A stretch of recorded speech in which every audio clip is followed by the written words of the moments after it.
What is up, everybody? Welcome to another episode of the PokerNews podcast. It is that time of year, the best time of year, the most exciting time of year in poker. Jeff Platt, I'm Sarah Herring. We're coming to you from the Brasilia, which it turns out does still exist. I was a little bit concerned that Brasilia might be dead because RIP Pavilion. RIP Pavilion. Pour one out of your... What is this? Oh, because since Pavilion is closed, there's no more... Yerba I call mate. them Yerba Mates. Yerba Mates no more dead. Yerba Mates for Sarah. Wow, that's devastating. So instead you have a... Runa. Runa. We won't Clean. even acknowledge the Clean Runa. energy drink. Oh, good. It's better. I also had a blue blow pop on the way here, which I was like very professional, keeping it very professional. But we, of course, have a lot of exciting action for you guys to talk about. As of per the usual, since last year, there's also a ton of other events in addition to the main event. But since I'm going to assume that most everyone cares mostly about the main event, because that's what I care about, let's talk about the main event. 35 players left, which is crazy. Mm-hmm. To get from 35 to 9 in the main event, where the levels are 2 hours long, is batshit. So, like, what went wrong? Is anyone talking about, like, where did this go wrong? Yeah, the goal is always on day 6 to play down to 27-ish. I think at the beginning of the day yesterday, they thought they were relatively on pace. Of course, with such a good turnout for the main, it being the second biggest main event in history, you maybe expect a little more in certain spots. They got a lot more, which means that we are in for a long day because they have to play down to a final table tonight. There are absolutely no exceptions as far as that is concerned, because tomorrow will be the one day off. That's when this final 9 does the interviews with the Sarah Herrings of the world, and then we start, we go back to live on ESPN the next day. On Sunday, play down to 6. On Monday, play down to 3. And Tuesday, crown your World Series of Poker main event champion. So we're in for it today. All right, well, Jay, I've got some sad news for you. Antonio was one of the first bust-outs. He busted out in the first level yesterday, so we unfortunately will not be seeing... Who's adding in hearts in here? Oh, sweet. Who's running PokerNews? What's I up, thought that was PokerNews? me. Now we got PokerNews in the chat. Welcome. Antonio is out, and actually, as we've all kind of been talking about the all day yesterday, we were just basically losing... We lost like 90% of the stories so far, but that doesn't mean... The thing that happens always when you get to the November 9 is that the stories are actually there, you just didn't know them yet, right? Yeah, exactly, because I feel like in previous years we could have mounted a ton of complaints as to, oh man, there's nobody left in the field.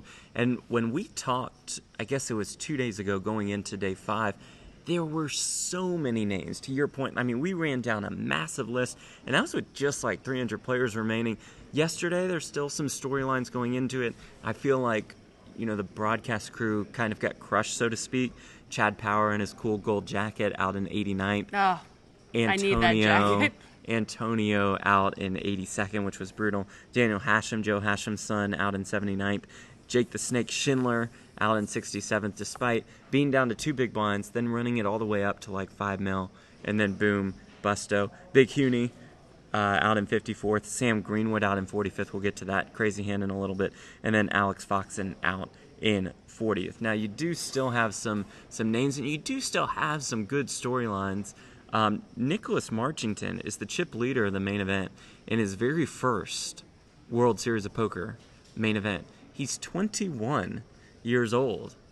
Can the kid do it? He's got 39.8 million in chips. That's 133 big blinds going into day 6 of the main. So we've still got, I think this is one of the things that we love about the main event, actually, is that we've actually still got several amateurs left in the 35 player field. And if we're talking about this being like Poker Boom Part 2, we want to talk about, Chris Moneymaker. We want to really, I think one of the beautiful elements, one of the reasons why we all love poker is that truly, any given Sunday, it can be anyone's game. And that often for the professionals, it can be occasionally more difficult to play against players who may or may not be using a more unconventional style because they're just not familiar with some of the, more standard plays or even sort of unstandard plays.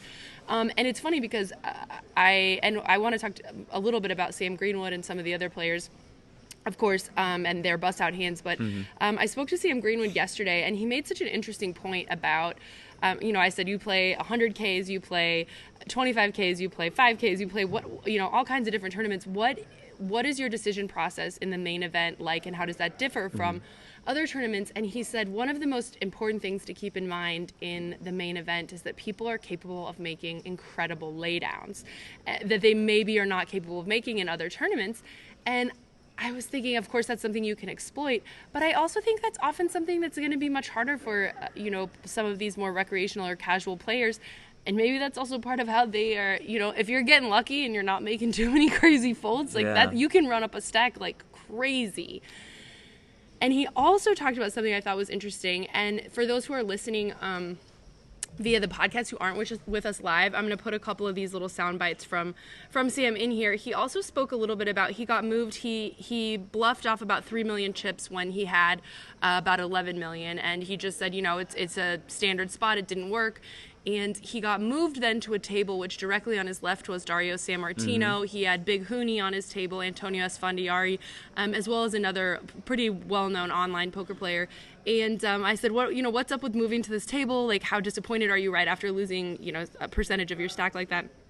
And he said, in the end, you have to play against everyone anyways. So you might as well just get in there, start playing with them, and also to accumulate more hands and experiences with them versus the high rollers and stuff. You already know how to play against all of them. But he said a lot of these players in the main event, you've never seen them. You might never see them again. So you just want to start getting in there and playing with them. And I thought it was a really great attitude. He said, you can't change it. So why are you gonna sweat it? Just keep going.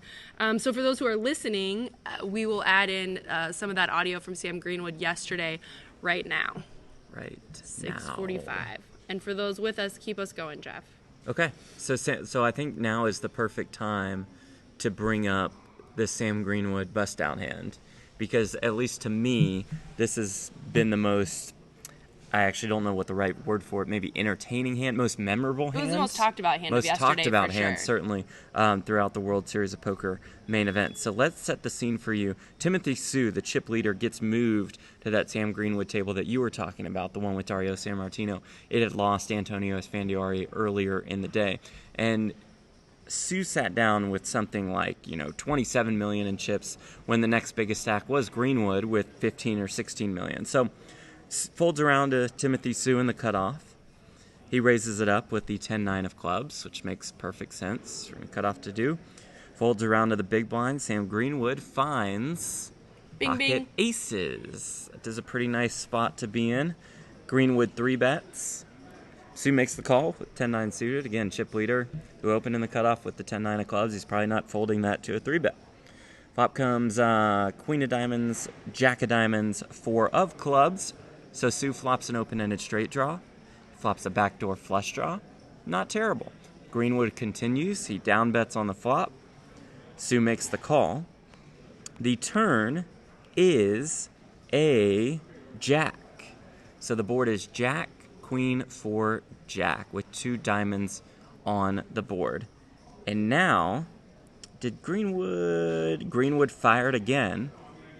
I mean, obviously a player of his caliber sees to the potential going on out here. I mean, his range analysis has got to be super spot on. But he said, he's not played with this guy that often, so it might be a lot harder to put him on a range. Right. You can put Sue on a ton of different hands in this spot, to your point.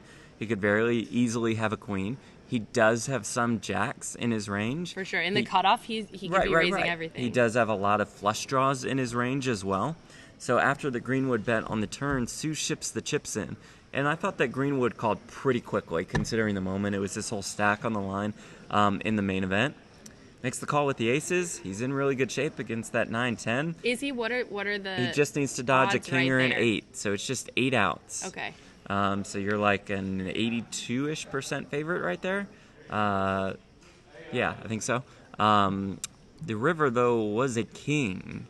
Balls. To knock out Sam Greenwood, to give Sue, at the time, on day 6, an absolutely massive chip lead. It made for super fascinating and compelling television. Greenwood, he's a pro. He's seen this 100 million times. He took it really well. But he is out in 45th place, the pot of the tournament for sure. It's a bummer because I think, for me at least, it's just fun to watch him play. Whenever we're getting down to the November 9, which I know is not really prescient at this point, but I still want to call it the November 9. They get a day off instead of 4 months off. Yeah. Whenever we get closer to that point, it's always so interesting to start thinking about, what types of players we have and what types of poker we're going to see, and putting Sam Greenwood at the final table is going to change the dynamic no matter what. So it's a bummer to see him go. That being said, there are still some of these high roller regulars in there who I think might even be, if I dare say it, more interesting to watch in some ways. I think, this hand with Dario Sammartino and Sam Greenwood, which the hand itself was maybe a little bit more standard, I guess. But if you guys haven't seen it yet, I'm sure there's got to be videos of it all over the internet. But basically, Dario Sammartino is just like, it's the opposite though, right? But like, this is Dario, I'll be Sam, so nervous. But he was like, it's so uncomfortable. He was in the like seat next to him too. In it's Sam's just right. face, like looking at his face, and Sam's just, contemplating, like, I don't know what he's like figuring out. He's just sitting there trying to keep it together. And Dario's like most Italian players, I would say he can be very unpredictable. They have some of that old school sort of Scandi style where like you can expect a 6-bet in some spots with like 4 or 5 suited, or he definitely is willing to gamble and put it in. And I actually think Dario's had such a fantastic summer.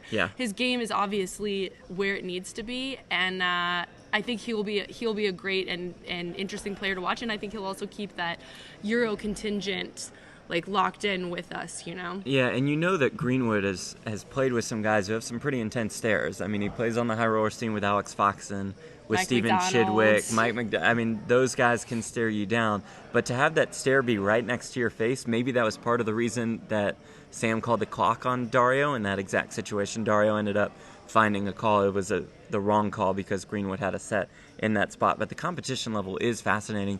I find Dario to be a super entertaining player. I do think he takes a bit too long in certain spots. I understand taking your time. It is the main event. But he has had 5 or 6 5-minute or more tanks, which, again, I guess that's fine. I would just, from a viewer standpoint, I want to see the pace of play being picked up, being a little better. And the broadcasters noted it as well. They showed a stat that at one point the main feature table had 86 hands played, or one of the outer feature tables had 125 hands played. Wow! And so that is a little bit ridiculous as far as pace of play was concerned. But like you mentioned, there's still some entertainment value left. We have Dario's in 9th place. Yuri Dzivelevski is a former online crusher.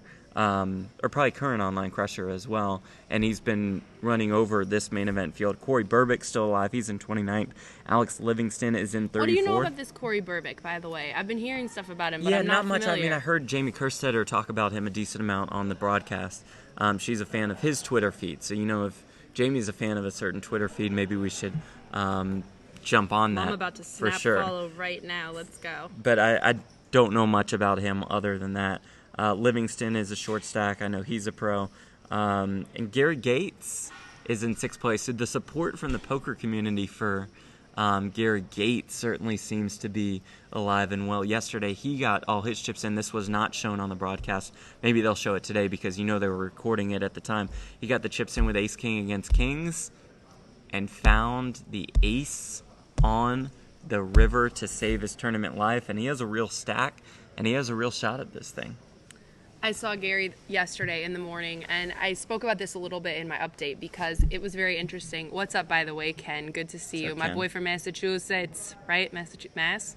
I want to say something very East Coasty. But I saw him yesterday in the morning eating a banana, trying to sort of hide between 2 banners that are in the hall, and I was like, Garry Gates, is that you?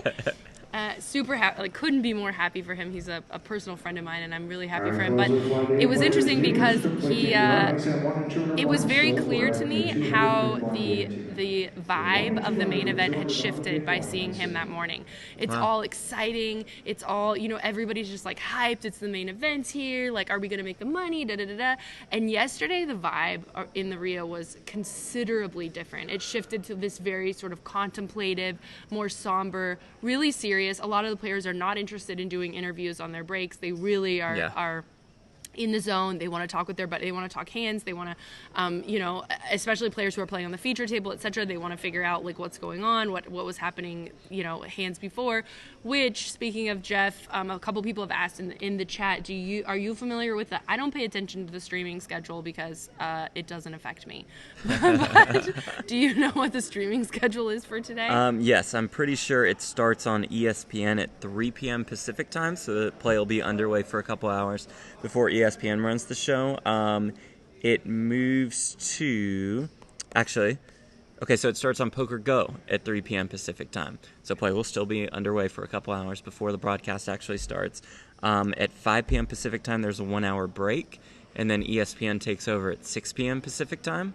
ESPN will have the broadcast from 6 until 8, and then at 8 p.m. Pacific time, ESPN2 will take over for the duration, which, as we've mentioned, could be for eternity. Could be a really long time. So we could see poker featured on ESPN2 for 6, 7, even 8 hours tonight. So it's a big night for the World Series of Poker, I would say. Man, and it's so crazy because I told you when I was flying in here, about probably 30% of the TVs in the section I was in on the airplane were watching we're watching the World Series of Poker coverage. Cool. And my husband actually just came in 2 days ago, and he said it was so crazy. Like, everyone around me coming in was watching the World Series of Poker. And so it's great. It's refreshing and exciting to know that, such a random splattering of people who are not here maybe necessarily to play or haven't been to the World Series still want to watch this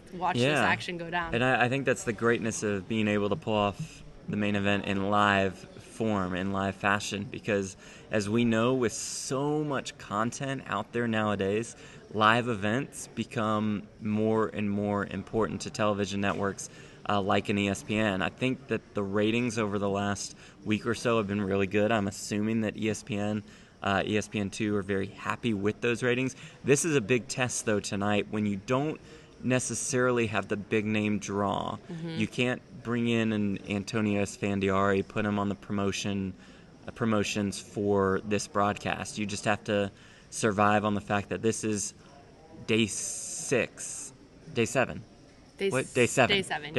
of the World Series of Poker main event, and it's live, and let's play down to a final table in the greatest poker tournament of the world, and please come watch. And I think that'll translate into plenty of viewers.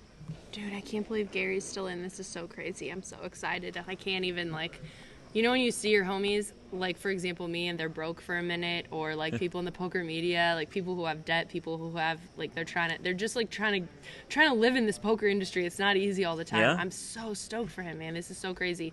But should we move on to some of the other things, or what do we think? We can. Are there too many other things going on? I mean, I'm all about having a couple post-lims here and there, but there's something like 9 tournaments going on at the moment. Like, it's the main event. Like, let's, that's all I care about. All the focus. I know. That was it. And actually, what's so crazy? So, Danny Tang won the Final 50 a couple days ago.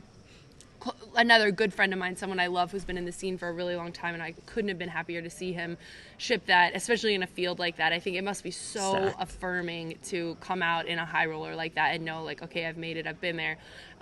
But he basically, normally right after a win, the World Series of Poker staff comes in, takes the bracelet back after the pictures, and then schedules when they're going to do the bracelet ceremony, at which point they return the bracelet to said player. And they just said to Danny, like, oh, no, you can keep it, put it in your bag. And he's like, but what about the bracelet ceremony? And they were like, nah, we're not doing those anymore. Like, we don't have any space really to do it. And he was like, I could see he was super butthurt about it. He said, for Hong Kong, for my family at home, for all these people, like, a bracelet ceremony is a big deal for me. He actually was texting me. I ended up giving him the email of the World Series of Poker media people, because he's like, I want to have a bracelet ceremony. And so I do think, when we started this summer, I was asking, would you rather win a WSOP, prelim event or a WPT? Yeah. Now it's like, I guess we should really talk about, do you want to do a post-lim event, like a bracelet event that starts after the main event? Because legit, no fucks given, you guys. No one cares anymore. I guess not. That's pretty brutal, especially because, like, we're in the Brasilia room. The stage is still set. Still there. Like, it's still there for. I mean, they could take some time. They could film it, show a 30-second clip on TV even. Yes. Or they say, you know what, it's post-slim time. We're focused on the main event. You get your bracelet ceremony to start next year's World Series. Something. I'd be fine with that too. But you should, if you win a bracelet, you should have the right to have a bracelet ceremony for sure. Quite the win for Tang. And all these events, even yesterday, writing my update, writing about what's the news, what's exciting happening. I had a page talking about the main event, and I could have had 3 pages talking about the main event. That's what I cared about. The update ended up being like almost 15 minutes long because I'm literally like, and there's 275 players left in this. This one's supposed to be playing down to 6. Yeah. This is happening, blah, blah, blah. And actually, the crazy thing is, and I understand like this is a business, clearly, a lot of the events are getting more players than they got last year. So, okay, fine. Makes sense. We're making money, we're still doing it. But there's always this pervading question of, does this take away from the value, technically, of a bracelet? And I think nobody's ever asked, does having these events after the main really take away from the value of the bracelet? All we ask is, does it take away from the main? But now I think it's really like... Might be. I think it takes away from... If you don't get a ceremony... Does anyone care? Yeah, it's like from a financial perspective, we understand why Caesars does this, that you have more events past the main. And from the financial perspective of players who are trying to save their summer. Right. All these summer savers, the closer behind us is going on right now. But from every other aspect, I understand why all festivals across the world have post-slims around their main event.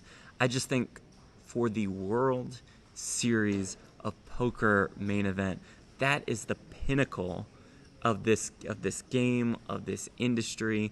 Like, I wouldn't mind just bearing down and focusing on this, and put all these events and these great turnouts right before it again, or put 1 or 2 post slims. Yeah, but to have closer, like 17, have the closer. Have the closer, have 1 high roller, have the 100K that's also going on right now, and that is it. I couldn't be more with you. And I think even from the perspective of the media, which I know this isn't necessarily something that people are considering, but, you know, there's only so many hours in a day, and there's only so much that we can do also. And so I think anything that's taking away from the main event is ultimately bad for poker. And in even what we're talking about, you know, how do we get new players?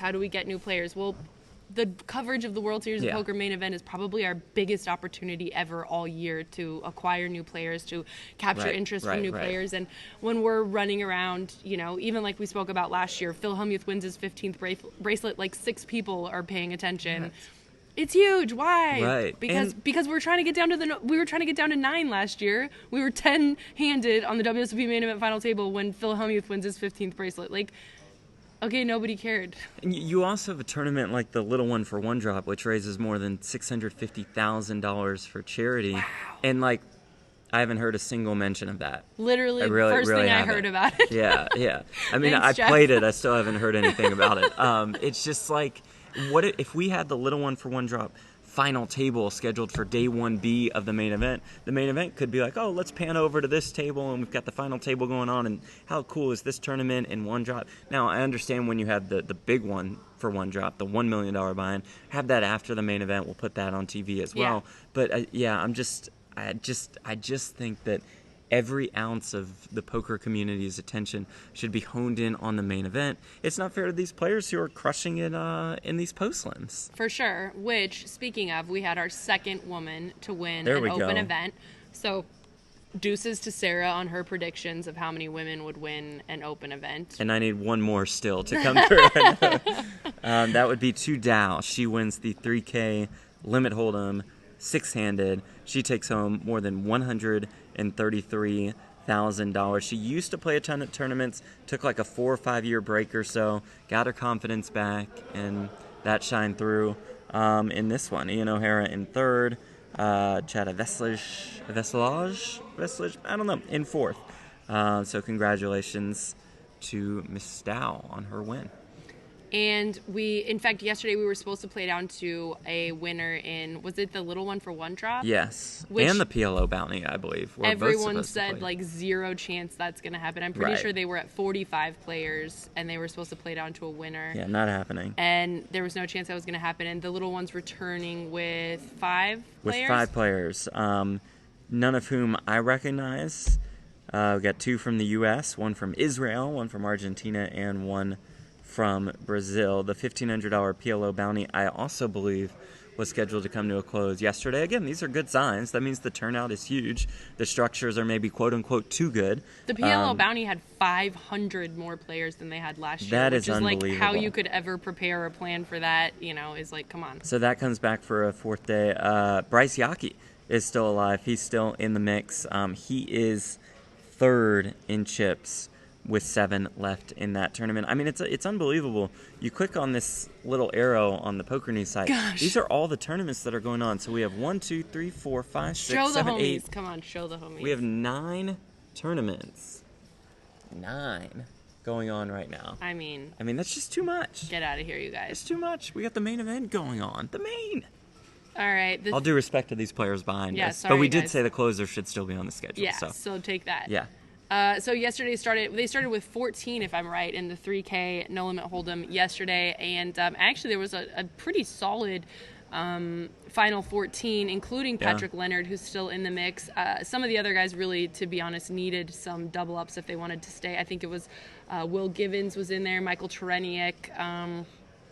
There was a pretty substantial amount of sickos left, but with smaller stacks, and only Patrick Leonard is going to be coming in with only Patrick Leonard is a name I recognize in this spot. Yeah, same here. He comes in with 26 big blinds, so still has some work to do. I do believe this is also the 4th day of this tournament, of this 3K. David Gonzalez is the chip leader. He has more than 85 big blinds going into today.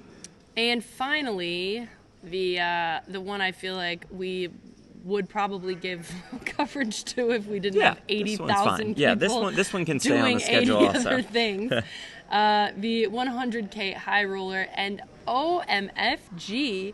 Like, what is going on with Brandon Adams lately? I feel like, so we talked about the final 50, which ended 2 days ago, and it was Brian Adams who came into that final table as the chip leader. He, unfortunately for him, he did not win that event. Yeah, I think he took 4th. Yeah. But, I mean, obviously he's playing incredibly well, and then he's coming into day 2 of the 100K high roller as the chip leader. I don't know what's going on with him, but whatever he's doing, he should keep doing it. Yeah, absolutely on fire. I mean, wins the online high roller, finishes 4th in the 50K, like you said, is the chip leader of the 100K, which has to have the strongest field throughout the entire World Series of Poker. He's on fire. I saw some people, especially Tim Duckworth from PokerNews, who said that he committed, quote unquote, ICM suicide by getting the chips in with Ace Jack against Ace Queen with 4 left. I don't think Brandon Adams cares about the pay jumps. Even in the high, sure, he knows ICM. He's very aware of pay jumps, that's for sure. But also, he's a guy who's going for the win. He finds the World Series of Poker bracelets to be prestigious, especially in these high roller fields. He's super competitive. He found a good spot with Ace Jack, which is ahead a lot of the time. It just so happened in that case to be up against Ace Queen. So I'm a huge Brandon Adams fan. The guy just goes for it. He's a lot of fun to watch, and like you said, he's just on fire right now. See, I don't know him that well. I only know him from tennis. I've done a million tennis videos with him, but I feel, I'm unfamiliar with his play style. I do think that, and I have to say some other people commented in the comments on YouTube, which made me feel less mean, but he has a stare that's not just a stare down, a hand stare down, but just a general stare that makes me feel like he wants to wear my skin for Oh. I could show you. I'll show you guys at some point. But I think whatever he's doing, if he's a serial killer or not, I don't know. But he's an incredible poker player, and he's definitely on fire. Who else do you got your eyes on in the? Well, the you know 100K? who else is on fire? Kanalu McHugh Unciano, the winner of the $1,500 Monster Stack, said, "You know what? Let's ride the wave, baby. Let's play in the 100K." I mean, I was looking at his Hendon Mob. The Monster Stack is his biggest cash. It doesn't look like he's ever played. He certainly hasn't cashed in a high roller before. And he fires in the 100K, and he has some chips. He has more than 1.8 million.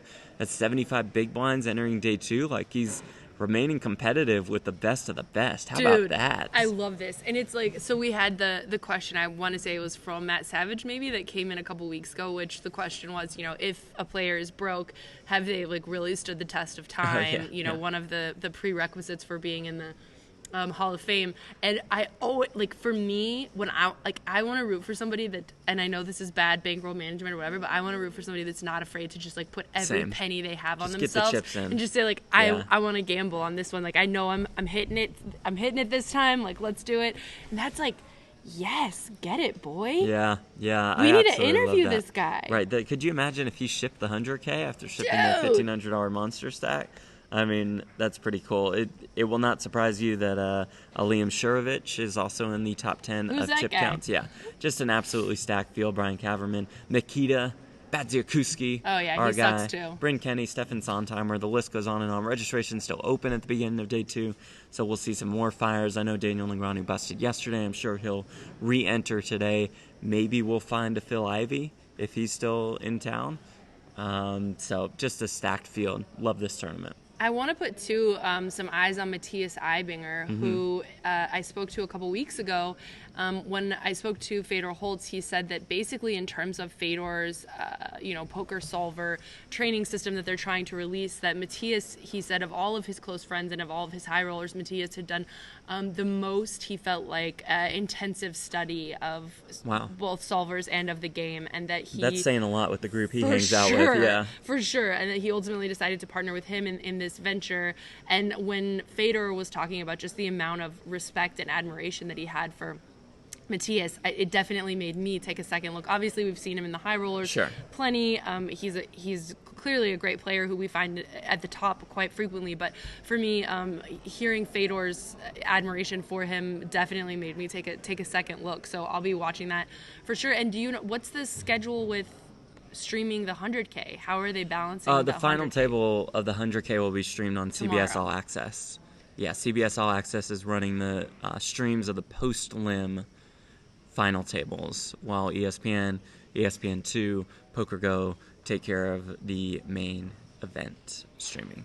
I just realized yesterday that my PokerGo subscription is canceled, which means that this must be the first time that I've tried to look at it in a little minute. But apparently I bought it at the beginning of summer last year, and I'm really sad. I guess I have to get it again. But now do I have to debate? Should I be getting like CBS All Access? Like, what do I get? I want it all. Do I get ESPN? You could fire on both. What do you think? I'm Matthias Eibinger, or like just so rich. This? What? How do you say this other? I really want to learn how to say his name. Well, you're going to be here throughout the final, so it's not like you're going to be tuning into CBS All Access, right? Over this next week. As much as I love CBS All Access, and you guys should subscribe, just for Sarah Herring personally, maybe just re-up the PokerGo one for future content. Yeah, and also charge PokerNews for that probably. Yeah, definitely. This is like a business work expense. Yep. Yeah. Okay, good.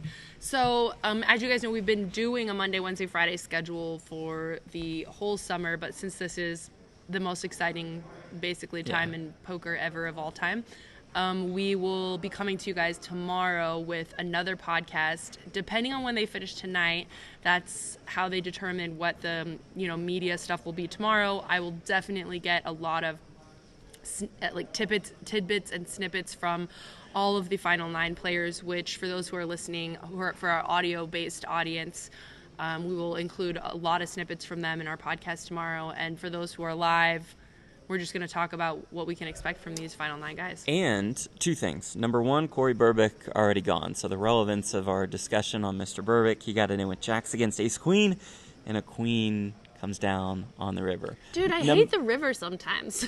Yeah, that's very fair. I'm sure many poker players share those feelings. Number 2, I do believe you chatted with the boss man at the World Series of Poker, Mr. Jack Effel. I did. Along with somebody else. Yep, Jeremy. To preview the World Series of Poker circuit in Aruba. So we've mentioned a couple times on the show that the World Series of Poker circuit is for sure going to be covered by PokerNews for the next 3 years. So we are, sort of affirming our relationship with them. Nice. The circuit events are generally, they're for the sort of mid-stakes crew. It's a lot of times in these sort of smaller casinos in, say, like the Midwest. But they're going crazy this year, and they are forming a partnership with the Hilton in Aruba, which is the Casino Aruba Hilton.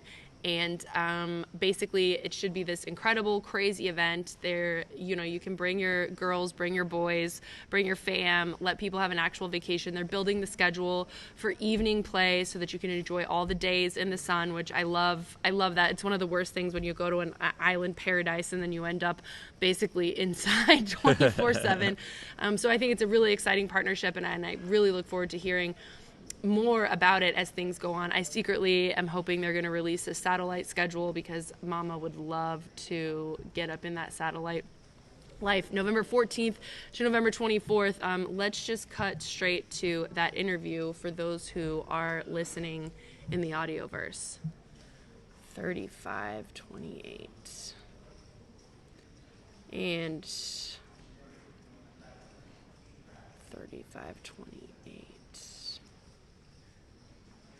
All right, before we go, Jeff. Yes. Let's look at the chip counts. I want you to pick one person, two people. Let me think. Look at the chip counts. Who do you have to win right now? And who do you guys have to win? Throw out your predictions in the chat. I'm going to say give me Super Dario. Dario Sammartino. Wow. He's about, ninth in chips right now. I think he's the guy. So I will take Dario. What about you? I think we need to, since everyone has their flags in here, we can at least answer like 50 people's questions, which is, it looks like there's one Brazilian left. Yeah, that's Yuri. Yuri Dzivelevski. Yeah, that's exactly how you say his name too. Yeah. So one Brazilian left, and we know whenever a Brazilian makes the final table that there's going to be a rowdy rail. So good luck to him. I'm going to pick someone that I don't know. Okay. I sort of recognize this name actually. Second one or third one? The second one, Hussein Ensan. That's interesting. I kind of want to pick... Oh, I know. I recognize him. He won the EPT in Berlin, maybe? In Europe? Oh, I do remember him. That makes so much sense. He was lovely, actually. I really enjoyed him, and he wore a scarf the whole time. Oh, beautiful. Gotta pick him now. Yeah, so I guess we'll go for Hussein Ensan. I'll have to do a little more research, you guys. And I feel like the next few days will really give it up for you guys. Mike's with you on Sammartino. Regardless, I think it's going to be super fun to watch, Dario. And we will come back to you guys tomorrow. Obviously, if you want to know when we're about to go live, just follow us on Twitter. It's @AntiChardonnay and @JeffPlatt. We always tweet right before we go live. If you guys have any interesting storylines or you know things about these players that we should know, feel free to just slide into our DMs. Let us know. We're always trying to find out, the scoop before the rest of the media do, because we take this shit very seriously. Anything else before we let him go? Oh my gosh. Alex Livingston found a double up, got it in with fives against jacks, and all of a sudden he's at 11.4 million after a 5 flopped, and he started the day with 2.8 million. So all you need is chips in the main. Wow. Where do I know Alex Livingston from? I don't know. Sarah's going to research where she knows all of these players from. Oh, you're right. I have to have Garry Gates, right? Garry Gates for the win. Oh, yeah, that's who I thought you were Basically, going to go if he wins, for. lots of my friends will make lots of money. Oh, okay, so that's perfect. probably really good. I'm sure everyone who's had a terrible summer that I know has a percentage of Garry. So thank you guys so much for watching. Of course, thank you to our sponsors, Global Poker. They are the home of online poker in America. If you guys are in the U.S. and you want to play with their weekly sweepstakes. I was off really, script. You guys, I'm going off script, and it's like you have to be very specific about the way that you say things. Also, I did this whole thing yesterday where I was practicing, tongue twisters. Oh. So that I don't. Sometimes I think Sounds like when a I get nightmare. really tired, things get a little sloppy. I get a little mumbly. But we want to just thank Global Poker, of course, for all of their support and their sponsorships. We appreciate it, and we will just catch you guys on the flip side. Deuces.